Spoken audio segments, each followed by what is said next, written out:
Hola chicos, hola papás de grado quinto de la sede Calera. Quiero saludarlos, espero que estén muy bien. Eh, este video corresponde a la guía número 2. Espero que ya hayan podido observar el video de la guía número 1, tanto de español como de literatura. En esta guía número 2 continuamos el repaso. Eh, Esta guía es muy sencilla, consta de 3 puntos, la guía de español. El primer punto es desarrollar un cuadro comparativo de los 3 géneros literarios: el género literario narrativo, el lírico y el dramático.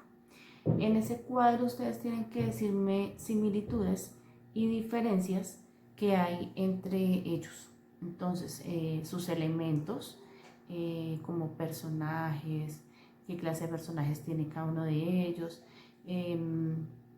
si se maneja tiempo, lugar, espacio entre los tres o si hay diferencia entre esos tres. También tienen que hablarme acerca de la estructura que tiene cada uno de ellos, cómo está compuesto cada uno de esos textos. En algunos hay similitudes, pero también hay grandes diferencias, entonces tienen que explicarlas. El punto número 2, ustedes tienen que crear un diálogo o una conversación entre dos personas. Ese diálogo debe tener 10 intervenciones, quiere decir que cada uno de esos personajes debe hablar 5 veces. En ese diálogo ustedes tienen que utilizar mensajes implícitos y mensajes explícitos, como si hubiera una conversación entre dos personas y se dijeran mensajes que son muy concretos, pero otros mensajes que tienen, como ya lo hemos estado viendo, unos mensajes que vienen medio ocultos, que no se comprenden de pronto muy bien, que hay que analizar un poco más para poder entender qué es lo que nos quiere decir la otra persona. Y en el punto número 3, ustedes deben crear un cuento policíaco. Yo les di a ustedes una imagen y de acuerdo a esa imagen ustedes deben crear toda una estructura entre inicio, nudo y desenlace, creando un cuento policíaco corto, como si fuera, no sé, una especie de noticia. Deben colocar el título que ustedes le quieren dar a ese pequeño cuento policíaco. Es muy sencilla esta guía, espero que la hayan podido desarrollar bien, y si no la pudieron entender, pues espero que con esta explicación puedan desarrollarla de la mejor manera. En ese último punto quiero aclarar, si ustedes ven ahí en esa imagen, hay 4 personajes. Entonces les digo un poquito, está como el detective, está el criminal, está un sospechoso y está la víctima. Entonces ya ustedes deben identificar cuál es para poder desarrollar la pequeña historia. A continuación les voy a hacer la explicación de la guía número 2 de literatura. Bueno chicos, en la guía número 2 de literatura tenemos que desarrollar un poco más a profundidad cómo terminó nuestra historia. Fue un texto que nos gustó mucho, tanto a ustedes como a mí.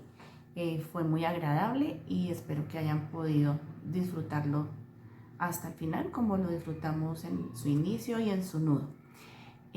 Bueno chicos, en esta guía existen varios puntos que ustedes tienen que desarrollar.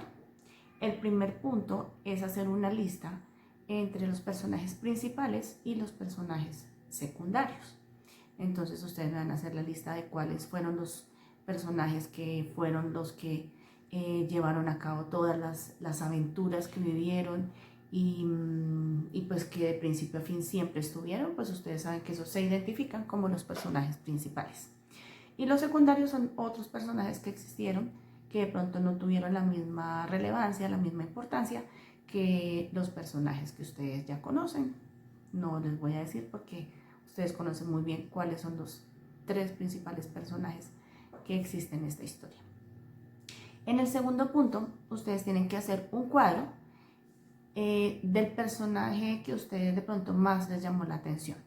Deben colocar la edad aproximada que tiene, la ocupación, qué características físicas y qué características de personalidad tiene. Entonces a nivel físico, si ahí decía que su cabello era de tal manera, si era bonito, si era feo, bueno, si su personalidad era agradable, si era desagradable, si era fastidioso. Bueno, ahí hay muchos personajes que ustedes pueden escoger y identificar este tipo de características. En qué lugar vivía, qué personas vivían con ese personaje.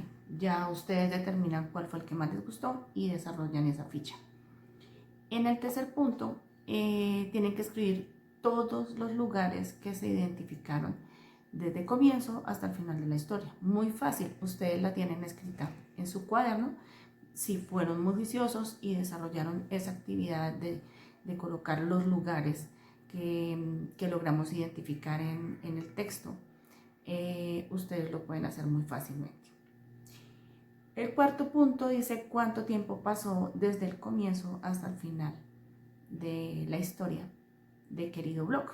Entonces también es muy fácil porque ustedes también tienen en el cuaderno especificado cuándo se inició la historia, cuándo empezó Anita a escribirla, y también al final del libro nos muestra cuándo terminó ella de escribir su blog. En el quinto punto, debes escribir con tus propias palabras cuál fue el gran misterio que ellos lograron descubrir en esa biblioteca, porque el misterio estaba oculto supuestamente en esa biblioteca y con las personas que estuvieron ahí. Después de eso deben realizar un resumen del desenlace de la historia con sus propias palabras también. Y finalmente hay un cuadrito que ustedes tienen que completar.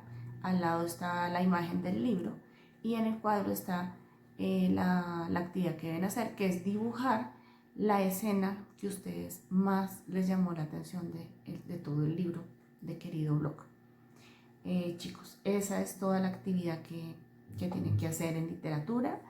Espero que puedan disfrutarla porque es agradable poder completar una actividad de un libro que fue tan interesante y tan chévere que pudimos disfrutarlo mucho todos. Chicos, que pasen unas felices vacaciones cortas en medio de toda esta situación. Descansen un poco de la parte académica para que lleguemos con muchos ánimos, con muchas fuerzas a continuar en el segundo periodo. Depende de las determinaciones que tome el gobierno nacional, pues miraremos si tenemos que continuar trabajando a nivel virtual o si podemos regresar de nuevo a nuestro colegio. Dejemos todo en manos de Papito Dios. Él nos cuida, Él nos guía y Él tiene el control de todo. Quiero mandarles un abrazo muy fuerte, que puedan descansar en esta Semana Santa, que se acerquen mucho a Dios estos días, muchísimo más de lo que debemos acercarnos, y pedirle mucho que toda esta situación pase muy pronto para que podamos volver a vernos. Que estén muy bien y Dios los bendiga.